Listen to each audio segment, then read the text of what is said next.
Tsavo Reserve, late afternoon. The lion emerged from the eastern scrub just past the heat's peak when even the wind had fallen still. His shoulder dropped with every step, and his front right leg dragged behind him without rhythm. He walked as though pushed from behind, ribs rising under thin skin, eyes dull and fixed ahead. There was no growl in his throat, no warning. Just breath, shallow, spaced, and the faint shuffle of dust as his paws moved across cracked ground. The perimeter fence came into view, a low strand of wire running in a broken loop around the ranger outpost. It wasn't built for lions, just a deterrent for hyenas and baboons. But the lion didn't test it. He stopped 3 meters from the edge, where the ground turned from dry scrub to flattened soil. Then, without pause, he folded. First the front legs, then the rest. His body didn't slump. It dropped, like breath escaping a held body. No sound came from him. Inside the camp, one of the field researchers noticed movement from the corner of her vision. Her name was Rehema. She was preparing water samples under shade when the shape outside caught her eye. At first she assumed it was a wildebeest calf. Then she stood and froze. Rangers were called, but no alarm was raised, no rifles, no panic, just a quiet pause and slow movement toward the fence. The lion remained motionless. His sides rose with each breath, but not evenly. The right side lagged slightly, and his tail didn't move at all. His eyes were open, barely, and the fur beneath them had begun to crust. No wounds were visible, but his hip bones had broken through the curve of his shape. One paw twitched. Then nothing. Kamau, the youngest among the rangers, crouched first. He said nothing. Just placed his hand slowly on the soil and leaned forward. Rehema joined him a few seconds later, her eyes scanning the lion's chest for signs of injury. There was no blood, no visible trauma, but starvation had its own signature, a hollowness that didn't need explanation. From this distance, they could see the skin separating at the haunches. His whiskers had thinned. His nose looked dry and discolored. "This one's been walking too long," Kamau said softly. The statement needed no reply. The lion blinked, just once. A thin fly landed at the edge of his nostril. He didn't react. Behind them, another ranger slowly brought out a water canister and placed it near the fence. It was too soon to approach directly, too dangerous. And yet the lion made no move. Not away, not forward. He was beyond flight. Rehema reached into her side pouch and pulled out a soft cloth, soaking it in the canister. With quiet care, she knelt near the lowest wire and placed the wet cloth on the ground, no more than a foot from the lion's paw. The soil darkened under the dampness, the scent of water reaching out. If he ran, he might tear a tendon. If he stood too fast, he might collapse further. If he didn't move at all, the night would take him. They waited.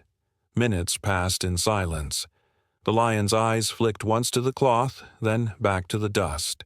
His mouth did not open, but his paw moved, only slightly, only a few inches, toward the dampened patch of earth.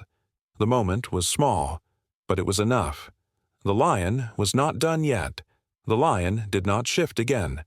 The cloth darkened further, soaked now from repeated drips, and still he lay unmoved. One ear flicked. A long breath came, and then nothing. The outpost had gone quiet. No boots against gravel, no radios. Everyone who stepped close did so in silence, pausing several meters back. No one raised a tool or whispered strategy. There was no plan to sedate. No need for traps or force. He wasn't a threat. He was just there. Kamau stayed near the line, crouched low, the rim of his hat pulled forward to block the sun. His arms rested on his knees, hands loose. Beside him, Rehema folded the edge of the second cloth and dipped it again into the canister. She did not toss it this time. She set it down nearer, still on her side of the fence, then leaned back again, watching for any sign of stress. The lion's body remained stretched along the dust. His hind legs were tucked tightly, almost folded beneath the hip, the tail slack along one side. His flanks moved with slow rhythm, barely noticeable unless you watched long enough. A single line of saliva had gathered at the edge of his mouth. Not from hunger, but dehydration. His tongue stayed inside. His mouth did not search the ground. The instinct to rise had long gone quiet. The camp veterinarian, a woman named Jillo, arrived shortly before dusk. She approached slowly, carrying nothing. She didn't kneel or examine. She stood with her arms crossed and watched. Her face remained neutral, but her eyes moved constantly, assessing breath rate, muscle tone, skin collapse around the chest. It didn't take long to read the signs. The lion was in a late state of collapse. Organ fatigue was possible. Infection couldn't be ruled out, but the most pressing failure was still fluid. He needed water, but if pushed too fast, it would stop the heart. "If he reacts," she said softly, "we wait. If he doesn't, we help tomorrow." The line had been drawn not by distance but by choice. Intervention would come, but not now. Not while he stayed still. The risk of shock, even from touch, could kill him outright. If he startled and tried to flee, the leg might snap.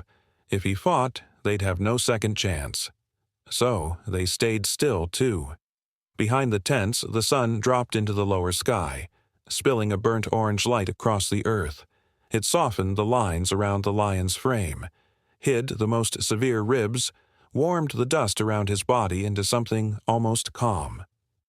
A single bird called from the scrub edge. The wind did not return. The lion's eyes opened wider just briefly. He turned his head no more than 2 inches and looked at the cloth again, but there was no stretch of the neck, no sniff, just a still glance and the return to stillness. He was not watching them. He was only watching the space in front of him. His body had not tensed. His shoulders had not bunched. He was not preparing to strike. He was waiting. Rehema spoke once, her voice low and steady. "He's listening to the ground." There was no reply. The risk had not changed. If he stood too soon, he might not last. If they touched him tonight, he might go into shock. If he stopped breathing during the night, there would be no time to act.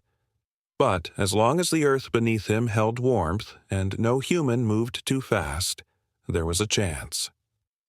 When the last of the light slipped behind the trees, the lion's ear twitched again. Then his head lowered fully into the dust. His eyes remained open, but he rested, and the outpost stayed quiet. By morning, the lion had not moved. His body lay where it had fallen, curled slightly now, not from rest, but from the inward pull of weakened muscles. The wind had shifted in the night, lifting fine layers of dust across his back, settling into the folds of his haunches. One of his ears had dried where it folded against the ground, bent beneath the weight of his own head. When the sun came, it did not rouse him, but his eyes opened once, just long enough for Rehema to see the glaze clearing only faintly from the surface. Kamau returned first, stepping barefoot to keep the vibration low. He didn't speak. He knelt again beside the same spot as the night before, the fence wire now warmed with light. This time, he brought no cloth. He only watched, scanning the lion's shoulder, the pattern of his ribs, the shape of his breathing. From this distance, it was clearer. The lion had lost mass along the spine, the skin hanging slightly behind the ribs. There was no swelling, no foam, no sign of disease at the mouth, but the pads of his paws were pale and cracked, as if he'd walked without pause through dry country for days. Jillo joined them soon after, crouching a few feet behind. "He's been down longer than we thought," she said, voice level.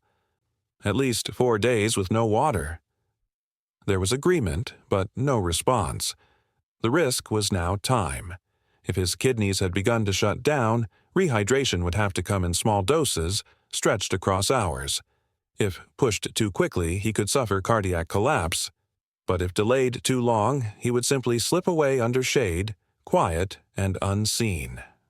Kamau placed a shallow plastic lid of water just beyond the wire. The lion blinked slowly but made no move. His breathing was steady but shallow. There was no sign of fear, no change in pulse. He did not flinch at the presence of humans. He did not growl, and he did not leave. They waited. 10 minutes passed, then another 5. The lion's head turned slightly toward the lid, then settled back down. Still no motion. A test, Jillo said. The instinct was intact, but the strength was not. They could not wait for him to drink on his own. They would need to intervene soon, but not with force. Rehema suggested they move closer. Slowly, just a step or two beyond the usual line. The others agreed. Kamau moved first, stepping across the low fence line, posture low. The lion's ears flicked. His eye followed, but the body did not tense. It was not acceptance, it was conservation. He could not afford to react.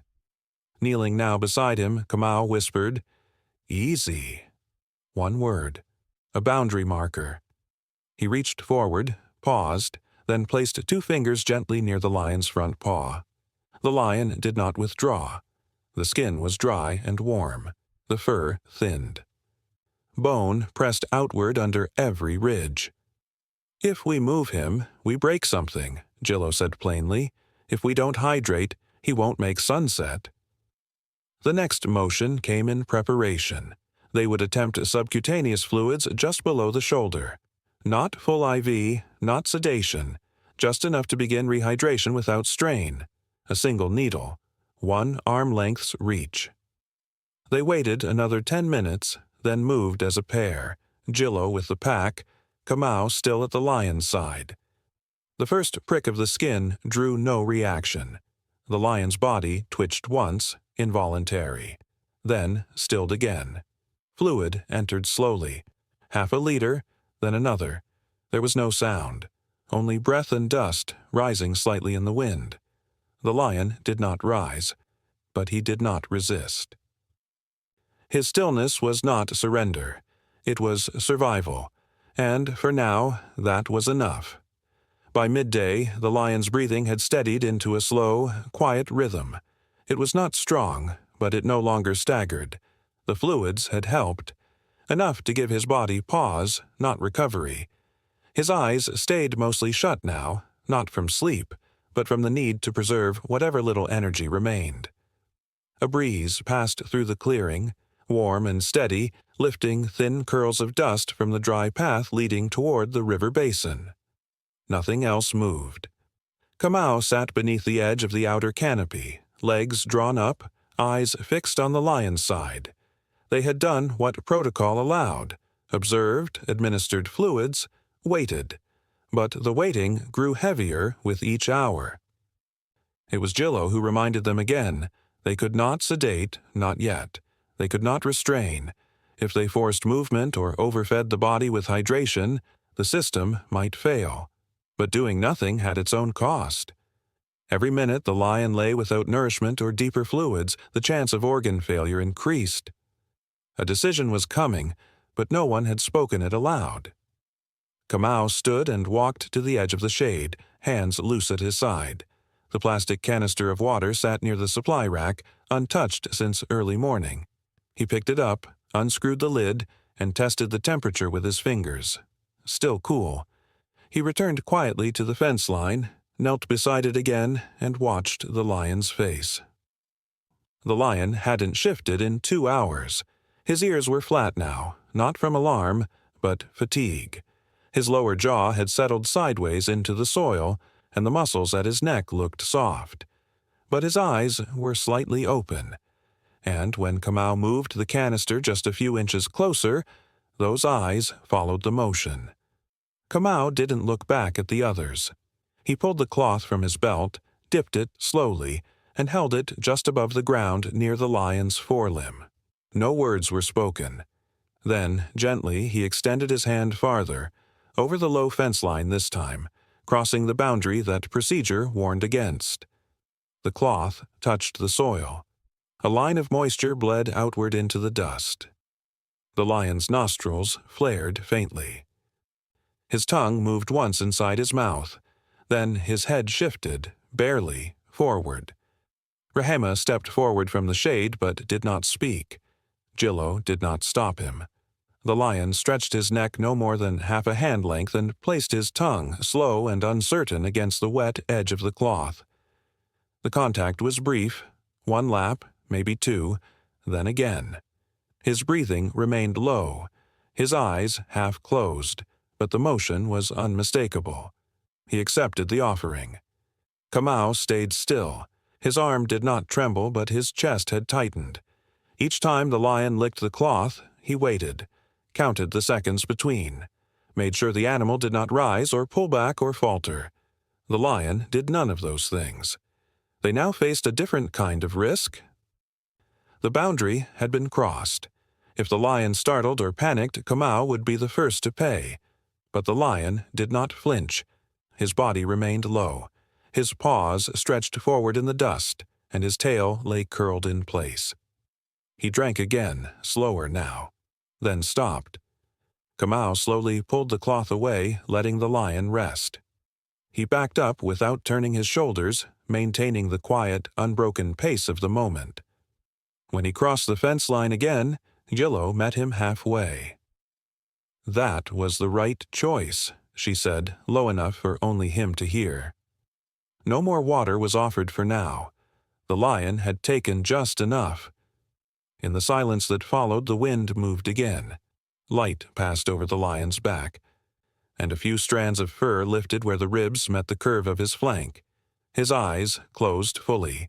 He had not stood, but he had chosen to drink, and that changed everything. The sun had shifted past its highest point when word came through that the veterinary unit's secondary truck had stalled near the river bend. The primary vehicle was still stationed south, treating a collapsed elephant calf, and no aerial lift was available until the following morning. What was meant to be a window of support had narrowed. Now it was hours, possibly a full day, before reinforcements would arrive. The lion lay motionless beneath the thin drift of cloud-filtered sun, one eye partly open, unblinking. Jillo gathered the team and kept her voice low. They would not attempt to move him. They would not sedate. The only viable option was to maintain hydration and reduce heat. The lion's ability to regulate his body temperature had already diminished, and if the afternoon climbed further without shelter, his organs would begin to overheat.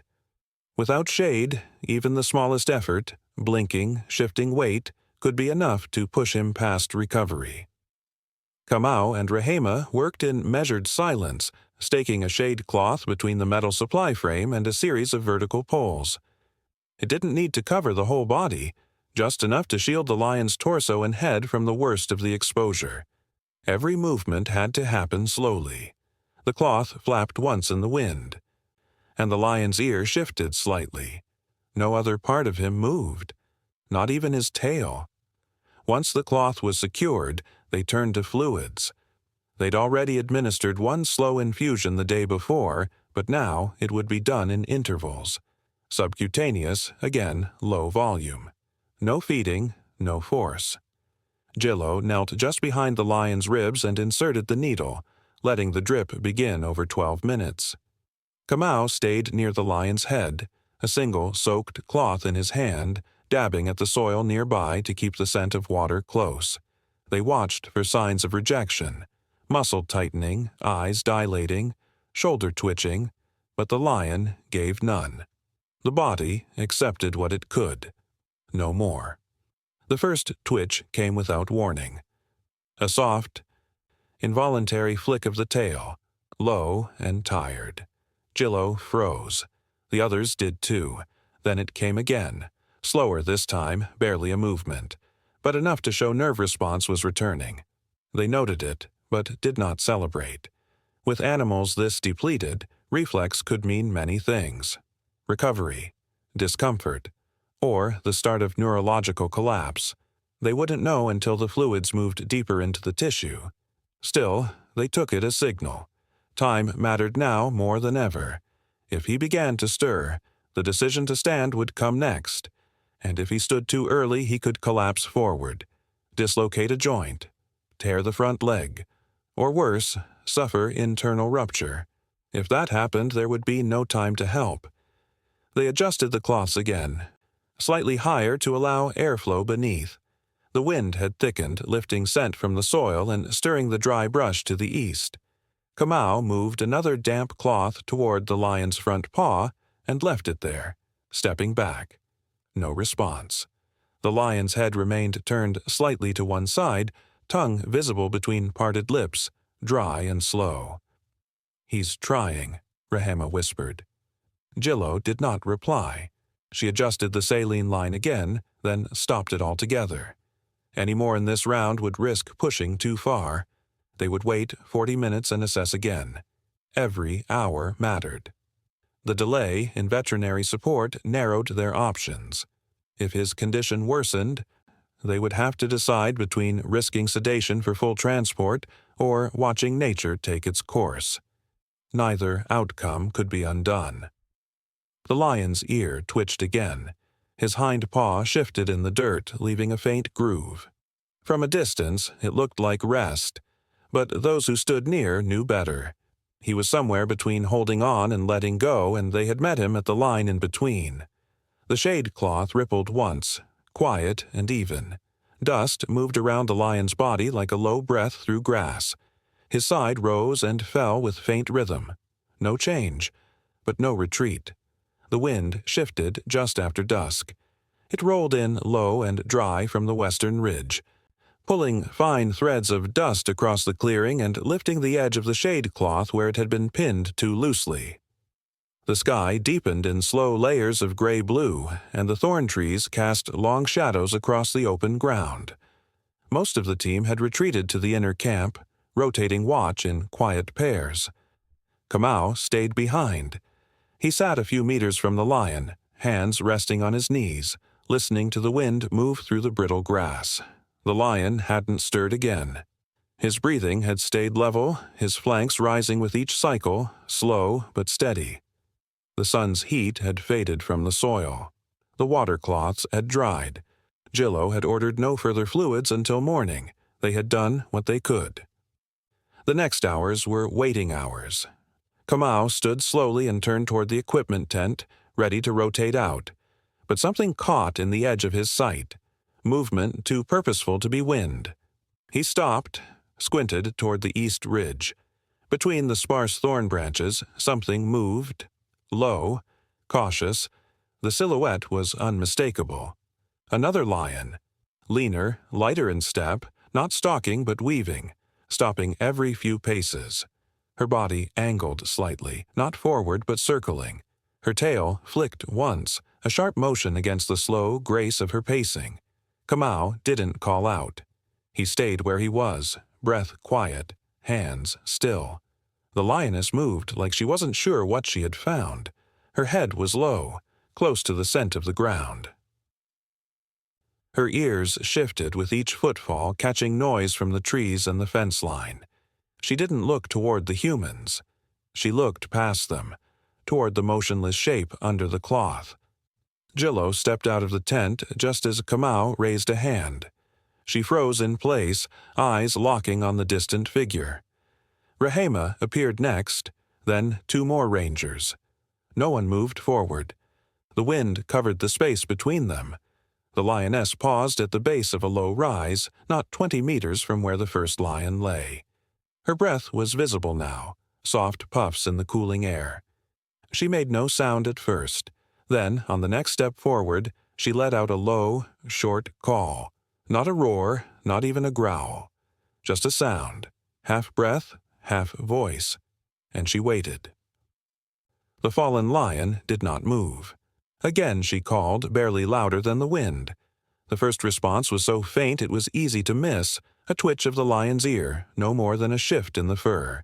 Then, slow and weak, the front paw extended forward an inch. The lion's chest lifted. Not fully, not with strength, but with effort. As if the sound had reached something just beneath the ribs. The lioness stepped forward. 1 pace, then 2. She didn't run. She didn't rush. She approached like she already knew the shape of him. Her tail dropped low and her head tilted to the side, scenting the air near the cloth. At 3 meters out, she stopped again. No sound now, only the breath between them. Her paws made no noise in the dust. The fallen lion raised his head just slightly. His chin didn't lift from the ground, but his neck shifted and his eyes opened. They held on her shape, blurred as it must have been. Then he blinked, once. The lioness took one more step forward. Then she lay down beside him. Not touching, not leaning in, only parallel. Her body lowered slowly with the patience of heat-trained muscles, and she settled with her back toward the humans, flank angled toward his. She made no sound. She only watched him. Kamau exhaled quietly. No one moved closer. Nothing else was needed. The wind moved again through the trees, and the last light faded behind the far ridge. The 2 lions lay side by side, one barely breathing, the other waiting beside him. Dust curled at their feet. The night held its silence. They did not move through the night. Not the lioness, whose flanks rose in calm intervals, nor the lion, whose breath stayed shallow but uninterrupted. The outpost remained on low watch, the generator quiet, the radios silent. No lights were trained on the clearing. The team understood instinctively that to interrupt now would be to break something older than their presence, something that had arrived without permission and needed no help to remain. By early light, dew had gathered along the lower canvas where the cloth sagged. The grass under the lioness's belly darkened where her body had pressed against the cool earth. She had not curled into him. Had not once laid her head across his back, but she had not left either. Her position held steady through every hour, a few feet behind at an angle, her body directed not outward but toward him. The silence between them was not indifference. It was memory. Jillo stepped out first. She didn't carry the medical kit this time. She only walked to the fence's edge and observed. The lioness's ears turned in her direction, alert but unalarmed. The fallen lion lifted his head again, slower this time, neck trembling, but this time he held it for a few seconds before letting it fall back to the dust.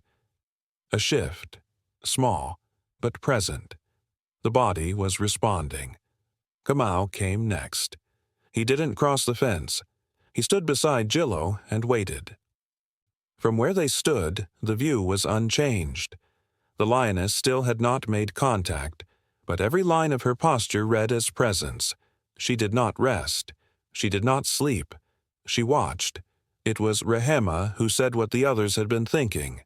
She was looking for him. The assumption had been that this lion came alone, separated by age, injury, or wandering.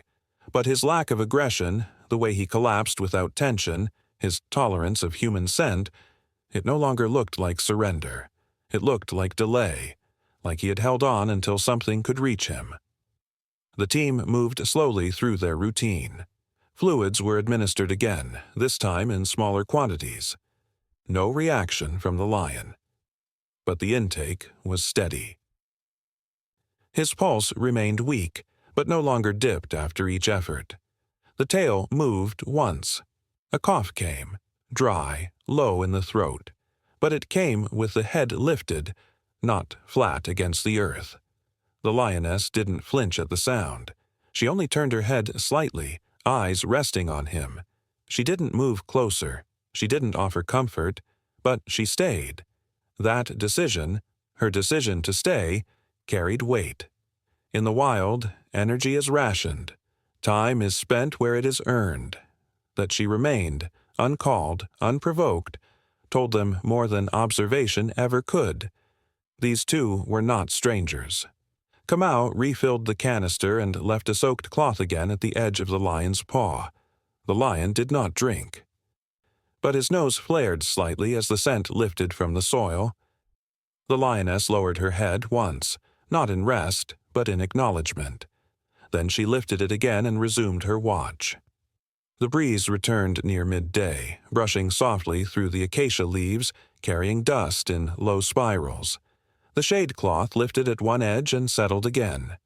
Beneath it, the lion blinked against the light. His chest moved. His ears twitched. His ribs didn't show as sharply now, still thin, still fragile, but different. The team stepped back again, and she did not. Just before first light the wind settled. The air turned still, heavy with the scent of soil and dust and last night's cooled sweat. The trees barely moved. The ground around the lion was pressed flat now, worn smooth by the long hours of stillness. His body had not shifted much through the dark. His breathing had remained shallow but constant. And just before the sky began to pale, something changed. The lion's chest lifted deeper than before, not just breath, but effort.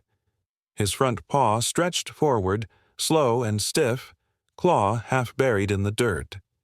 His head lifted next, not fully but enough that the weight of it no longer pressed into the earth. He blinked, twice, as if trying to measure the distance to the edge of shade where the cloth still hung. The lioness had not moved far through the night. She had shifted slightly, back legs extended, chin now resting across her own forearm, but her body remained near, always angled toward him. When he raised his head, she responded, not with sound, but by rising onto her elbows. She stayed low, patient, still watching. The sky behind them warmed slowly, first blue, then gold at the edges. A thin layer of morning light fell across the lion's shoulders. The hollows between his ribs still showed, but not as sharply. His eyes had lost the film of fatigue, replaced now by something steadier. Not strength, not yet, but the decision to try.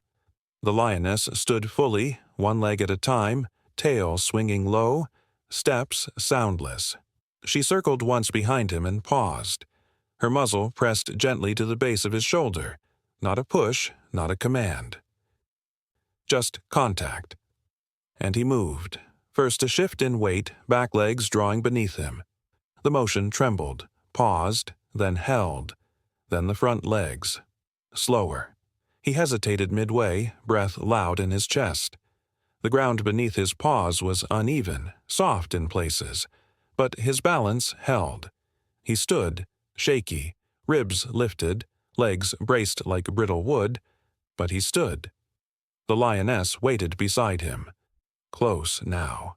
No more distance between them. His head hung low, but his posture had changed. The collapse of 2 days ago was gone. What remained was fragile, but present. Kamau watched from the fence's edge. He didn't call the others yet. He just stood there, hands still at his sides, his breath shallow as he watched the two lions in silence. It didn't feel like a moment to document. It felt like something that didn't belong to them. Jillo arrived just as the lion took his first step. One paw forward, the front leg slightly bent, toes splaying with weight. His body adjusted. The next step followed, then another. The lioness moved at his side, keeping the pace slow. She didn't lead or press ahead. She stayed beside him, each footfall quiet in the soft earth. They walked past the shade cloth without turning. The cleared ground faded into dry grass and then into the brush line that marked the lower edge of the reserve's boundary. No call was made to stop them. No rope, no tracking tag. There was nothing to tether them here. The risk of losing sight of him again was real, but forcing him to stay would be worse. They had helped him stand. That was enough. The lion paused once just beyond the last bush, head low again, but eyes still open. The lioness waited without movement. He adjusted his footing, took another breath, and moved on. By the time the sun broke over the ridge, both shapes had disappeared behind the acacia line. The wind returned softly, brushing through the grass in slow waves. The scent of them still lingered in the dust. And then it, too, faded.